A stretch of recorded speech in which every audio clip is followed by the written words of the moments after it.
Warahmatullahi wabarakatuh. Perkenalkan, nama saya Muhammad Rizky. Saya akan mempresentasikan tentang mata kuliah belajar mandiri. Saya akan memberikan penjelasan tentang materi rancangan model-model pembelajaran mandiri.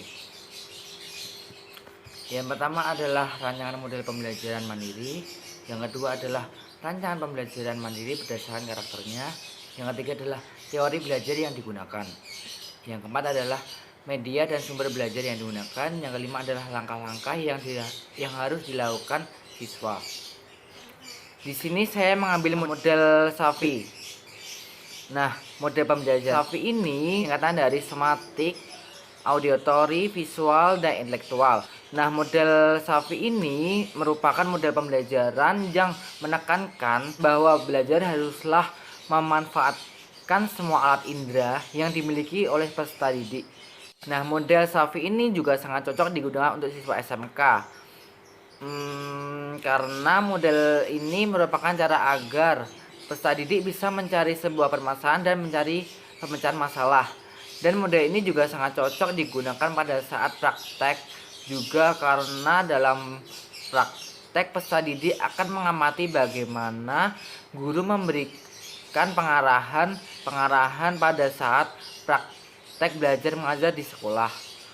Nah, di dalam model SAFI ini juga terdapat 4 unsur. Yang pertama adalah somatik.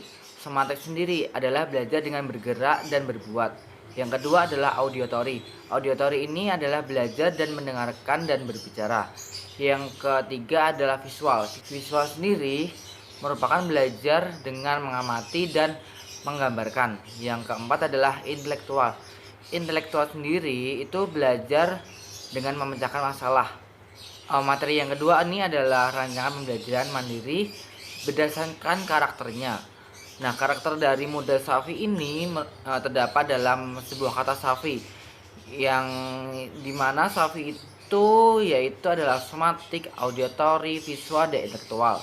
Dapat dikatakan dari keempat unsur itu, karakteristik ini harus ada dalam suatu peristiwa dalam pembelajaran, sehingga pembelajaran ini dapat terlaksana dengan optimal.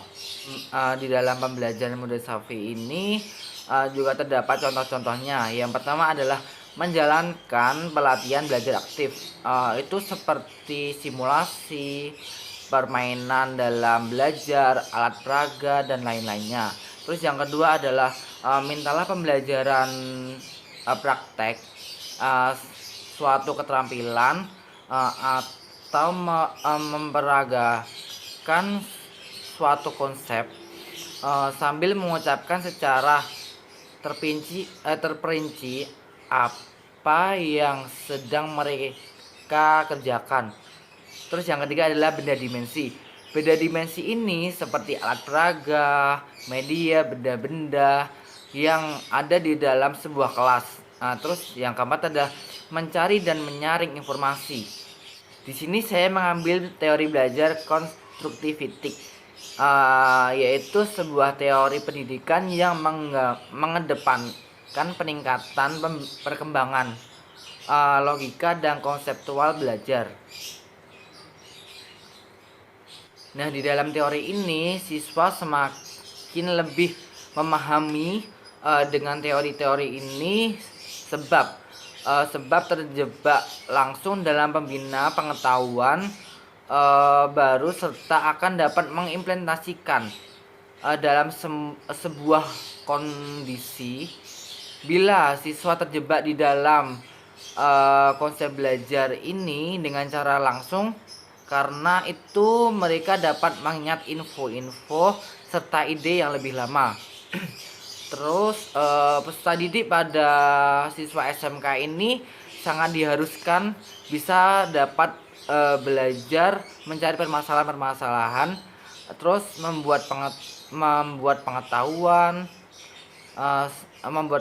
sendiri lewat kekuatannya berpikir, karena siswa SMK ini mulai berpikir secara matang, karena di dalam pembelajaran mempraktikkan suatu keterampilan atau memperagakan suatu konsep, peserta didik bisa menguasai secara terperinci apa yang sedang mereka kerjakan dalam memahami sebuah permasalahan atau pengetahuan praktik dan menjalankan sebuah pekerjaan atau tugas. Materi yang selanjutnya adalah media dan sumber belajar yang digunakan.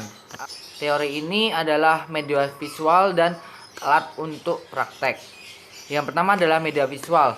Media visual ini merupakan media pembelajaran yang memfokuskan indera penglihatan saat proses belajar. Mengajar bisa juga dengan menggunakan alat proyektor yang berisi tentang materi-materi yang diajarkan pada saat pembelajaran itu berlangsung. Terus yang kedua adalah alat-alat untuk praktek. Nah, alat-alat untuk praktek ini sebagai cara agar siswa bisa melakukan atau mempelajari tentang praktek yang diajarkan oleh guru pada saat jam praktek tersebut di sekolahan. Nah, untuk materi selanjutnya adalah langkah-langkah yang harus dilakukan siswa. Yang pertama itu adalah guru memberikan salam dan mengajak siswa untuk berdoa. Terus yang kedua adalah siswa memperhatikan guru yang sedang memberikan motivasi-motivasi pada saat atau sebelum pembelajaran itu dimulai. Terus yang ketiga adalah guru memberikan dan memulai pembelajaran untuk mempelajari pada materi-materi pada saat pembelajaran itu dimulai. Terus yang keempat adalah guru menampilkan materi yang telah ditampilkan di layar proyektor untuk diajarkan pada siswa atau siswi yang berada di dalam kelas. Yang kelima adalah guru kemudian mempraktekkan di depan kelas bagaimana cara menganalisis pada komputer yang sedang bermasalah. Oh iya, di sini guru itu memberikan sebuah materi, yaitu materi etika ya. Jadi guru ini sedang mempraktekkan bagaimana cara menganalisis pada komputer yang sedang bermasalah. Nah, yang selanjutnya ini adalah siswa kemudian diberikan tugas praktek dan melakukan penganalisisan permasalahan dalam sebuah komputer yang sedang bermasalah. Terus yang selanjutnya adalah setelah siswa mengetahui masalah yang dialami pada komputer yang sedang diperbaiki ini, kemudian siswa diminta untuk mengecek apakah sudah bisa komputer itu dioperasikan.